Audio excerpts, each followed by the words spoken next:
Alcohols को phenols और ethers इनको स्टडी करते हैं। फिनोल्स क्या हैं? पहले इसकी डेफिनेशन को देखें।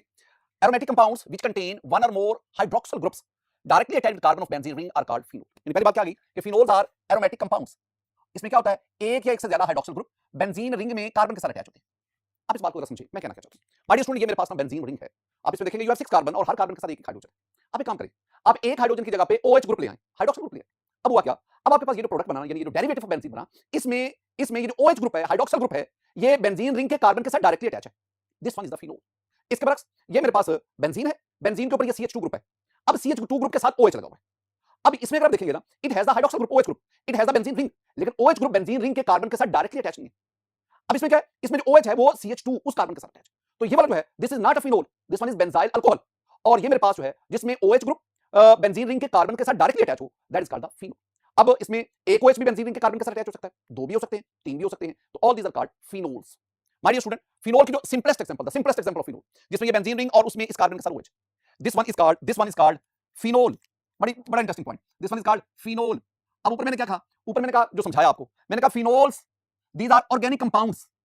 जब ऑर्गेनिक कंपाउंड्स, वो ऑर्गेनिक कंपाउंड्स जिनमें OH group directly benzene carbon के साथ अटैच हो, उन ऑर्गेनिक कंपाउंड्स को हमने फिनोल्स कहा। यहां मैंने इसको भी फिनोल कह दिया। क्यों, ऐसा क्यों किया? माय डियर स्टूडेंट, ये वाला जो कंपाउंड है ना, ये इसका नाम यानी फिनोल एक कंपाउंड का नाम भी है और फिनोल एक क्लास ऑफ कंपाउंड्स भी है। उस क्लास ऑफ कंपाउंड में जो सिंपलेस्ट है उसका नाम भी फिनोल है। अच्छा, इसे हम फिनोल क्यों कहते हैं?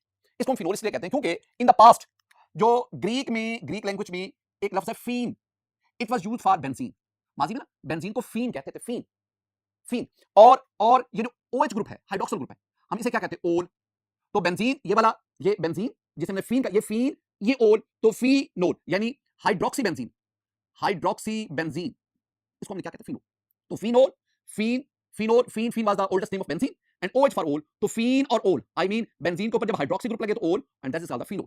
फिनोल हम इसको यूं भी लिखते हैं, इसको हम C6 ये वाला H5, C6H5OH, यानी ये भी phenol. This one is the molecular formula of phenol. Phenol is also called carbolic acid, हम इसे कार्बोलिक एसिड भी कहते हैं। ये जो मैंने लिखा कार्बोलिक एसिड, ये बताता है कि phenol has the acidic nature. और ये जो कार्बोलिक एसिड मैंने लिखा है ना, ये अक्सर MCQ पूछा जाता है, ये याद रखना आपने कि carbolic acid is the other name of which of the following compound. तो carbolic acid is the other name of phenol, ये फिनोल का दूसरा नाम है। माय डियर स्टूडेंट, ये बात एक और भी बात बताता चलो, ये पहले डिस्कस हुआ है, शायद आप आज मेरी इस बात को ज्यादा बेहतर अंदाज में समझ सकें। ये मेरे पास बेंजीन है, 6 कार्बन 6 हाइड्रोजन, C6H6। अब बेंजीन जिसका पुराना नाम फीन था, फीन, बेंजीन में से ना किसी कार्बन से हाइड्रोजन निकाल दे। अब ये जो आपके पास प्रोडक्ट बनेगा ना, ये जो आपके पास ग्रुप बनेगा, आप इस ग्रुप को हम कहते हैं फिनाइल, बेंजाइल नहीं कहते। बात स्टूडेंट वाला क्या कहते हैं, वो कहते हैं ये अल्केन है ना, अल्केन से हाइड्रोजन निकालें अल्काइल बना, यानी मीथेन से हाइड्रोजन निकालें मिथाइल बना, इथेन से हाइड्रोजन निकालें इथाइल बना। इसी तरह अगर बेंजीन से हाइड्रोजन रिमूव करवाएं तो बेंजाइल बनना चाहिए। नहीं, बेंजीन से हाइड्रोजन रिमूव करवाएंगे बेंजाइल नहीं बनता, बेंजीन से हाइड्रोजन रिमूव करवाएंगे फिनाइल बनता है। ये जो C6H5 बॉन्ड है, this one is called phenyl, benzyl का बनता है। हां, अगर आप टॉल्वीन लेना यानी बेंजीन के ऊपर मिथाइल ग्रुप, टॉल्वीन से एक हाइड्रोजन निकालें, कौन सा हाइड्रोजन, मिथाइल ग्रुप का हाइड्रोजन, तो आपके पास प्रोडक्ट बनेगा जो आपके पास ग्रुप हासिल होगा, दैट इज कॉल्ड बेंजाइल। ये बुनियादी बातें आपने सीखी। माय डियर स्टूडेंट, फिनोल, अब मैं ना चैप्टर का अगला हिस्सा, मैं जब भी फिनोल की बात करूंगा ना, तो फिनोल से मेरी मुराद ये क्लास ऑफ कंपाउंड नहीं होगी। जब मैं लफ्ज फिनोल अब यूज करूंगा ना, तो फिनोल से मेरी मुराद क्या होगी, कार्बोलिक एसिड। फिनोल से मेरी मुराद क्या होगी, C6H5OH। तो अब मैं चैप्टर के अगले हिस्से में जब फिनोल बोलूंगा तो उससे मेरी मुराद यही होगी। My dear student, phenol was first obtained from coal tar by Runge in 1834। Runge, he was a scientist. Runge ने सबसे पहले फिनोल को कोल tar से हासिल किया था। जब हमने कोल tar डिस्कस किया था, मैंने कहा था कि कोल tar it contains more than 215 aromatic compounds and including those compounds for benzene, phenol and many other organic. So mostly aromatic compounds, they are present in coal tar and they are obtained from coal tar. One of those aromatic compounds is the phenol. It was obtained from coal tar in 1834. My dear student, एक और भी चीज आपको, अब मैं phenols की classification की बात करता हूं। I mean classification of phenols.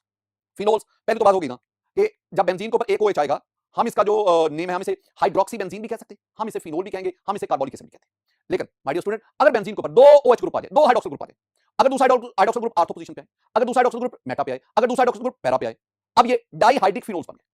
अब इनको हम क्या कहेंगे, ये जो पहले वाला ना, इसको हम कहेंगे 1,2 डाइहाइड्रोक्सी बेंजीन। ये इसका यूपिक नेम है, 1,2 dihydroxy benzene. This one is called catechol. अब ये जो दूसरा जिसमें OH ग्रुप मेटा पोजीशन पे है, this one is called 1,3 dihydroxy benzene या मेटा हाइड्रोक्सी बेंजीन भी आप इसे कह सकते हैं। एंड इसका common name is resorcinol. The third one is this one is called 1,4 dihydroxy benzene. This one is also called para dihydroxy benzene. और इसका जो कॉमन नेम आपके पास आएगा, दैट इज हाइड्रोक्यूनो।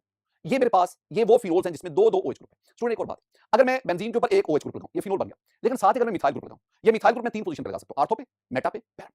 अगर मैं आर्थो पोजीशन पे दूसरा मिथाइल ग्रुप लाऊं, दिस वन इज कॉल्ड 2, ये 1,2 methyl phenol, 2 methyl phenol. This one is also called, क्या इसे कहेंगे, orthocresol. Common name is orthocresol. लेकिन अगर दूसरा मिथाइल ग्रुप मेटा पोजीशन पे है, तो हम इसे कहेंगे 3 hydroxy phenol, 3 methyl phenol and its common name is yes metacresol. और इस तरह ये आपके पास अगर आप पैरा पोजीशन पे मिथाइल ग्रुप लगाएं तो this one is called 4 methyl phenol and this one is also called para cresol.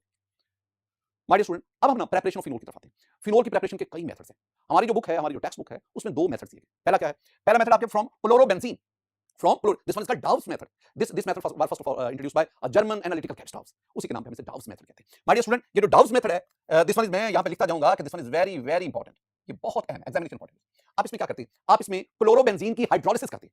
ये मैं लिख देता हूँ, फिर मैं इसका मतलब भी आपको बताता हूँ। आप इसमें क्या करते हैं? आप इसमें हाइड्रोलिसिस ऑफ क्लोरोबेंजीन, इसके मानिए आपने इसमें इसका मतलब क्या है? My dear student, this one is the chlorobenzene. ये आपके पास है chlorobenzene. When this chlorobenzene is treated with 10% NaOH, sodium hydroxide 10%, उसके साथ हमने यानी आपने ध्यान में रखना कि ये है 10% NaOH, दो दफा लिखूंगा, तो 10% NaOH के साथ इसको आप रिएक्शन करवाएंगे। The temperature should be 360 degree centigrade, मैं यहां भी लिखूंगा the temperature should be 360 degree centigrade and you have 150 atmospheric pressure, यानी पी आपके पास जो प्रेशर है दैट इज 150 एटमॉस्फेयर। जब आप ये रिएक्शन करवाएंगे ना तो आपके पास एक प्रोडक्ट बनेगा that is called sodium phenoxide. ये आपके पास सोडियम फेनॉक्साइड क्या है? सोडियम फेनॉक्साइड ऑक्सीजन के ऊपर या बेंजीन के ऊपर जब नेगेटिव आता है, this one is called phenoxide ion, और ये सोडियम आ गया, दिस वन इज कॉल्ड ये कहलाता है सोडियम फेनॉक्साइड। ये आपके पास है। अच्छा, ये तो मैंने जो टेक्स्ट बुक में लिखा मैंने वैसे लिखा। अगर आप इसको स्टोइकोमेट्रिकली देखेंगे ना तो माय डियर स्टूडेंट, ये आपके पास क्लोरोबेंजीन है प्लस 2NaOH। जब 2NaOH से रिएक्शन करवाएंगे माय डियर स्टूडेंट, ये आपके पास जो NaCl के साथ मिलकर NaCl बनाएगा और ये आपके पास वाटर बन जाएगा और यूं बेंजीन के ऊपर O और Na आ जाएगा। So this one is the sodium phenoxide. Stoichiometrically भी आप इसको देखना। अब आगे आप क्या करेंगे? आप ना इस सोडियम फेनॉक्साइड की एसिडिफिकेशन करवाएंगे। क्या बोला? एसिडिफिकेशन। जब आप एसिडिफिकेशन करवाएंगे ना तो एसिडिफिकेशन का मतलब स्टूडेंट आप इसका HCl सिलेक्शन करवाएंगे। जब आप इसका HCl सिलेक्शन करवाएंगे, एसिडिफिकेशन करवाएंगे, तो हमारे पास very simple approach, very much simple approach, और वो अप्रोच क्या है कि ये तो बेंजीन रिंग आ गया, तो NaCl के साथ मिलेगा, आपके पास क्या बन जाएगा? NaCl, सोडियम क्लोराइड बन जाएगा, और ये O या सोडियम की जगह पे चला जाएगा, ये आ गया OH, और ये हमारे पास जो बना product this one is phenol. और मैं बार-बार इसका ना एक नाम और भी लिखता हूं, मैं बार-बार आपको कहता हूं this one is carbonic acid, this one is also called hydroxy benzene. हम इसे ना हाइड्रोक्सी बेंजीन भी कहते हैं। अब एक बात नोट करना स्टूडेंट, मैंने कहा this one is actually the hydrolysis of chlorobenzene. ये क्लोरोबेंजीन है ना, यहां से लेकर यहां तक इसकी हाइड्रोलिसिस हुई, वो खुद देख लो कैसे हुई। देखो, ये आपने क्या यूज किया? बेस। ये आपने क्या यूज किया? एसिड। जब NaOH जो बेस है, जब एसिड से रिएक्शन करता है तो आपके पास सॉल्ट बना और वाटर बना। तो इसका मतलब है जब ये बेस इस एसिड के साथ रिएक्शन करेगा, सॉल्ट बना, वो ये आ गया, ये वाटर कहां गया? वाटर। तो माय डियर स्टूडेंट, वो वाटर ही तो था। वाटर में क्या है? H है और OH है, ये आपके पास था। तो ये जो H है ये Cl के साथ मिलकर HCl बन गया, और ये जो OH है ये इस जगह पे चला गया। एक्चुअली यही वाटर ही है जो क्लोरीन को हटा के उसकी जगह पे OH लगा देता है। तो क्या हुआ? क्या है? क्लोरीन की हाइड्रोलिसिस हुई। हाइड्रोलिसिस के लिए पहले आपने बेस का इस्तेमाल किया, फिर आपने एसिड का इस्तेमाल किया। जब एसिड और बेस दोनों यूज हो रहे हैं तो एक्चुअली आप इस सब्सटेंस की क्या कर रहे हैं? हाइड्रोलिसिस कर रहे हैं। तो हम सिंपली कहेंगे कि जब हम क्लोरोबेंजीन की हाइड्रोलिसिस करते हैं हमारे पास फिनोल हासिल होता है, and this one is the डाउस method. अच्छा, एक बात और भी बड़ी इंपॉर्टेंट, इस रिएक्शन में आपके पास फिनोल डायरेक्ट नहीं बना, पहले क्या बना? फिनॉक्साइड, उसके मजीद एसिडिफिकेशन होती है। ये मैं जो टर्मिनोलॉजी यूज करते हैं इसको ना याद रखा करें। जब आप सोडियम फिनॉक्साइड की एसिडिफिकेशन करते हैं फिर आपके पास फिनोल, यानी फिनोल इनडायरेक्टली हासिल होता है, डायरेक्ट नहीं हासिल होता, इनडायरेक्ट मेथड से हासिल होता है। दूसरा हमारे पास क्या? बिल्कुल इससे मिलता जुलता, from sodium salts of benzene sulphonic acid. मैं आपसे कहता हूं आप पहले ना हेडिंग के मान ही समझा करें, मुझे पहले ना बेंजीन सल्फोनिक एसिड को समझना है, फिर मैंने उसका सोडियम सॉल्ट बनाना है, अब फिर सोडियम सॉल्ट उससे मैं फिनोल की तरफ बढ़ूंगा। पहले तो मैं इसको ना बेंजीन सल्फोनिक एसिड क्या है? My dear student, benzene sulphonic acid आपके पास है, ये बेंजीन दे, बेंजीन, इसके ऊपर ना आप SO3H ग्रुप ले लें, SO3H, ये मैंने लिखा ना this is the benzene sulphonic acid, ये बेंजीन। अब आपने क्या करना? आपने इसका सोडियम सॉल्ट बनाना है, सोडियम सॉल्ट बनाना, आप इसका सोडियम हाइड्रोक्साइड से रिएक्शन करना है NaOH से।